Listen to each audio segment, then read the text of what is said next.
had a left foot like a cannon, a body carved for dominance, and a smile that could light up any stadium. They called him the Emperor, Adriano Leite Ribeiro, the man who was supposed to rule world football. But sometimes, genius burns too bright to last. This is not just the story of a footballer, it's the story of a man who conquered everything and then lost himself in the shadows. Adriano was born in Villa Cruzeiro, one of Rio de Janeiro's most dangerous favelas, a place where gunfire was background noise and survival was a daily game. Football wasn't entertainment there, it was escape. As a kid, he didn't have boots. He played barefoot on dusty streets. At 14, Flamengo, one of Brazil's biggest clubs, spotted him. He joined the academy and the kid from the favela began to rise. By 18, he was already wearing the yellow of Brazil's national team and Europe was watching closely. In 2001, Inter Milan took a chance. They had seen what he did at Flamengo, the raw power, the unstoppable shots, the flair. To them, Adriano was the next Ronaldo, the next big Brazilian icon. But he was just a teenager, moving from Rio's chaos to the cold, structured world of Milan. Language, culture, expectations, everything was different. Yet, when he touched the ball, all that melted away. In his first preseason tournament with Inter, he scored a free kick from 40 yards. The San Siro went silent for a moment and then erupted. Everyone saw it. Inter hadn't just signed a footballer, they had signed a phenomenon. Adriano went on loan to Fiorentina, and when he returned to Inter Milan in 2004, he wasn't the young prospect anymore. He was the Emperor of Milan. From 2004 to 2005, Adriano was unstoppable. He scored 28 goals in one season. He won the Copa America for Brazil almost single-handedly, destroying Argentina in the final. He bullied defenders.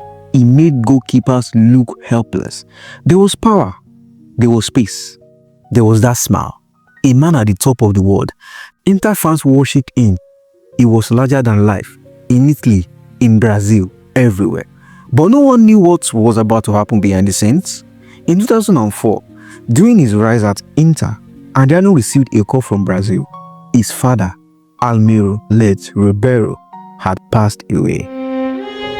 Almiro wasn't just a father, he was Adriano's foundation, his best friend, his reason for everything. The moment he hung up, something inside Adriano broke.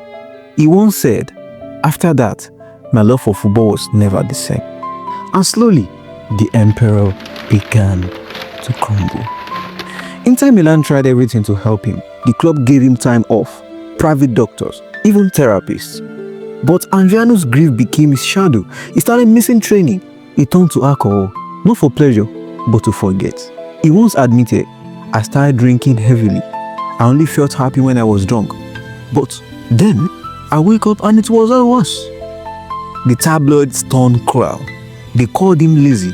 They mocked his weight. They said the Emperor had fallen. But no one understood that he wasn't fighting football. He was fighting his own mind. By 2006, Inter's golden boy had become their biggest mystery. He will vanish for days. Sometimes he will return home to Brazil without permission. Other times he will show up to training, hungover or distant. Coach Roberto Mancini said, "We tried everything, but it was lost somewhere we couldn't reach." In 2009, Inter released him, just like that. The man who once ruled the San Siro was gone. He returned to Brazil, hoping home will heal him. Flamengo welcomed him back, and for a brief moment, he came alive again. He led them to a league title, smiling, celebrating with his people. It felt like redemption. But it didn't last. The parties came back. The distractions, the chaos, the heartbreak, all followed him home. By his early 30s, the Emperor was gone from football completely.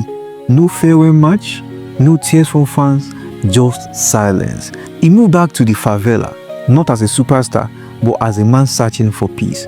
And that's where he stayed. in Villa Cruzeiro, the same place he started, this time not chasing fame, but freedom. He said, "When I'm here, I feel alive. The people don't judge me, they love me as Adriano, not the emperor."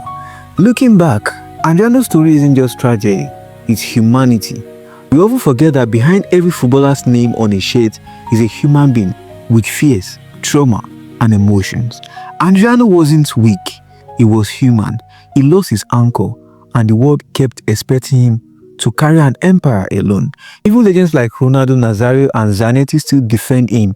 They say if Adriano had stayed focused, he would have been one of the best in the world.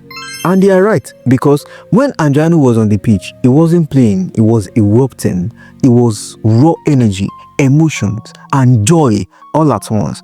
And even though his career burned out too soon, the memory of that fire still lives on. Today, when people talk about Brazilian greats, we hear the usual names: Ronaldo, Ronaldinho, Neymar.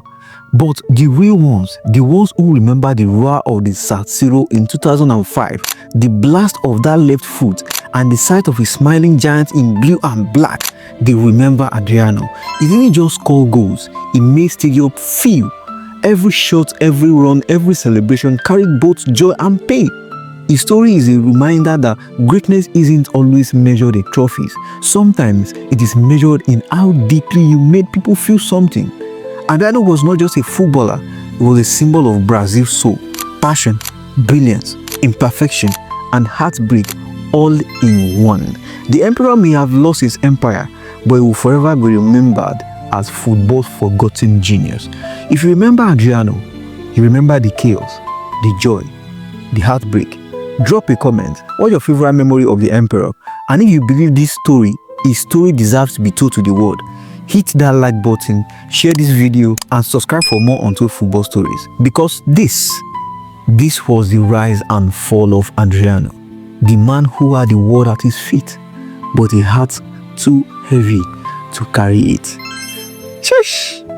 See you in the next video.